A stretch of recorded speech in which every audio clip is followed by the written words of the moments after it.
Gak tidur sehari aja, responmu akan lelet, kemampuan analisismu memburuk, dan level stresmu meningkat. Setelah 3 hari tanpa tidur, kamu akan gampang marah dan kemampuan kognitifnya menurun. Seminggu kemudian, seluruh tubuhmu bisa mengalami masalah serius. Kamu udah gak bisa lagi ngebedain antara realita dengan imajinasi, dan gak tahu dengan kondisi di sekitarmu. Tapi pada bulan Januari 1964, ada remaja cowok yang bisa melek selama lebih dari 11 hari. Dan di akhir percobaan ini, dia masih normal-normal aja. Rekor terlama tahan melek ini juga dimuat di Guinness Book of Records. Saat itu, para ilmuwan juga berkesempatan meneliti struktur otak manusia, tepatnya sejak Desember tahun 1963. Siswa sekolah bernama Randy Gardner dan temannya, yang saat itu berumur 17 tahun, mulai mencari ide proyek sains di sekolah mereka. Keduanya segera sepakat untuk melakukan eksperimen tentang tidur. Eksperimen ini bertujuan untuk membuat mereka betah melek selama mungkin agar bisa memecahkan rekor sebelumnya. Rekor ini sebelumnya disabet oleh seorang DJ yang bekerja selama 260 jam berturut-turut atau selama hampir 11 hari full. Musik keras dan gerakan konstan bikin si DJ tetap melek.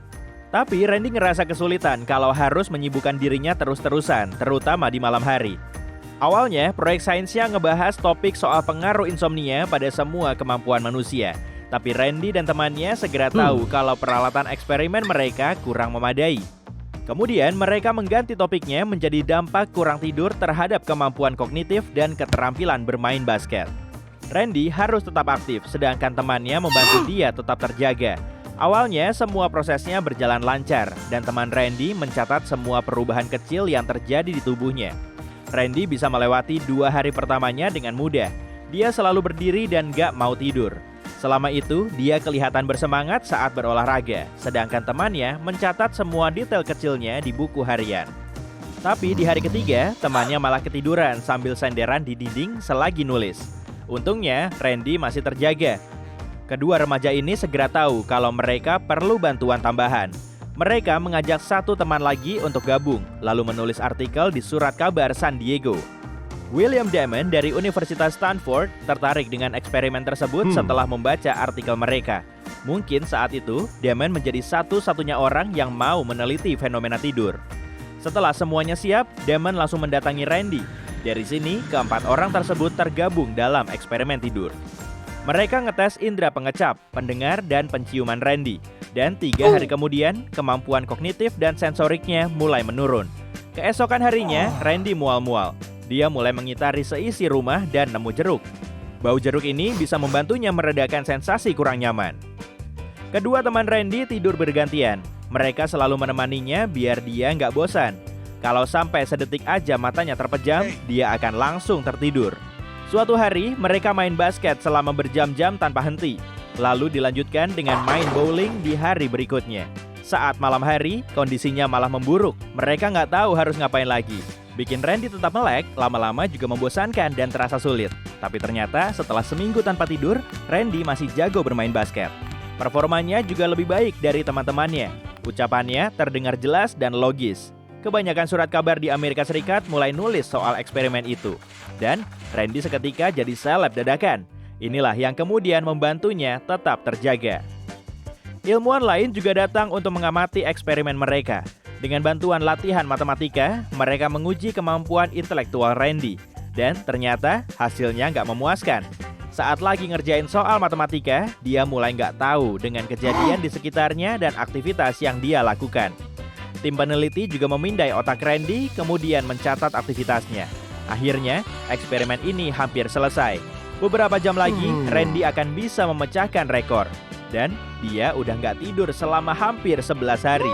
Para ilmuwan kemudian melarikan Randy ke rumah sakit khusus untuk mengamati aktivitas otaknya selama dia tidur. Pada jam 2 pagi, tanggal 8 Januari 1964, rekor baru pun terpecahkan. Randy bisa tahan melek selama 264 jam. Akhirnya dia bisa tidur juga. Para peneliti memasang elektroda di kepalanya untuk mengamati aktivitas otaknya. Tidurnya sangat pulas, dan beberapa jam kemudian dia bangun untuk buang air. Setelah itu, dia tidur lagi. Dia sudah tidur selama 8 jam, 10 jam, dan baru bangun setelah 15 jam. Tapi anehnya, dia langsung pergi ke sekolah begitu aja. Orang-orang tentu saja kaget bukan kepalang. Rupanya, eksperimen rumit ini nggak punya konsekuensi negatif. Randy mulai belajar lagi seperti sebelumnya. Dia juga main basket dan nongkrong bareng teman-temannya. Sementara itu, para ilmuwan masih menganalisis hasil penelitian mereka. Selama penelitian, otak Randy ternyata tetap tidur. Artinya, sejumlah bagian di otaknya perlahan istirahat. Saat dia main basket, kemampuan analitisnya beristirahat. Saat dia ngerjain soal matematika, bagian otak yang bertugas memberi reaksi juga tidur. Dengan kata lain, satu bagian otaknya istirahat sebentar, lalu bangun lagi, dan bagian otak lainnya kemudian tidur. Randy bukan orang pertama yang kuat melek lebih dari semalaman. Otak manusia zaman dulu juga kurang istirahat, lalu mulai mengistirahatkan satu persatu bagiannya dengan meratakan sumber dayanya. Tapi nggak semua orang punya kemampuan seperti ini. Kemungkinan besar, Randy bisa betah melek karena faktor genetik. Beberapa orang juga nyoba memecahkan rekor ini, tapi nggak ada yang berhasil. Kebanyakan peserta mengalami masalah kesehatan serius selama eksperimen. Ujung-ujungnya, mereka berhalusinasi, lupa dengan kondisi yang mereka alami sendiri beberapa menit sebelumnya, nggak bisa mikir, dan suka ngamuk. Pantesan ya, kurang tidur bisa bikin kita gelisah dan stres berat. Tanpa tidur, tubuhmu nggak akan bisa berfungsi dengan baik. Dan saat di luar rumah, bisa-bisa malah memicu masalah. Saat di rumah pun, kamu bisa lupa dengan kompor atau setrika yang masih nyala. Dan kamu berisiko ketiduran di saat-saat yang kurang tepat. Atau malah ngeliat unicorn dan mengejarnya tanpa memusingkan konsekuensinya. Nafsu makanmu bisa hilang atau malah naik drastis, sehingga bisa menyebabkan masalah perut. Eksperimen ini harusnya nggak pernah dilakukan oleh siapapun. Karena itulah, Guinness Book of Records menghentikan siapapun yang berupaya memecahkan rekor Randy, agar kita nggak membahayakan diri sendiri. Oke lah, kita kembali ke cerita kita aja yuk. Setelah sekian lama, publik mulai lupa dengan rekor yang disabet Randy. Akhirnya, dia diinterview di sebuah acara. Dia mengaku sudah lama menderita insomnia setelah eksperimen tersebut.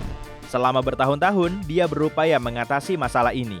Lalu, Randy berhasil membuat jadwal tidur normal. Dia memang bisa tidur, tapi maksimal cuma selama 6 jam setiap hari. Tubuh manusia mampu bertahan dalam situasi ekstrim. Saat kamu menahan lapar dalam waktu lama, tubuhmu akan mengaktifkan mode survival dengan mengasup nutrisi dari sel lemak dan jaringan otot. Dengan begini, tubuh mulai memanfaatkan semua sumber daya yang tersedia. Manusia bisa hidup tanpa makan selama beberapa minggu dan tanpa air selama beberapa hari. Setelah mendapat makanan dan minuman, tubuh kita akan pulih. Begitupun dengan daya tahan kita. Manusia zaman dulu sering berlari-lari untuk menyelamatkan diri dari predator. Jantung pun mulai terbiasa menahan beban berat. Tapi sepanjang sejarah, kondisi apapun nggak melatih kita agar tahan melek. Makanya, otak kita nggak terbiasa dengan waktu melek yang terlampau lama. Kalau sudah begini, otak kemungkinan nggak bisa pulih lagi karena memang nggak tahu cara memulihkannya. Tapi bisa aja sih otak kita sedang mengembangkan caranya. Kebanyakan manusia zaman now cenderung kurang tidur. Hubungan sosial, pesta-pesta, acara TV, pekerjaan kantor seringnya bikin kita lupa waktu, sehingga otak kita jadi lebih tertekan. Manusia purba bisa aja berburu mamut, kemudian pulang ke gua dan langsung tidur. Tapi kini, banyak di antara kita masih internetan selama berjam-jam setelah seharian bekerja, yang tentunya bikin kita makin capek. Makanya, jadwal tidur kita harus baik.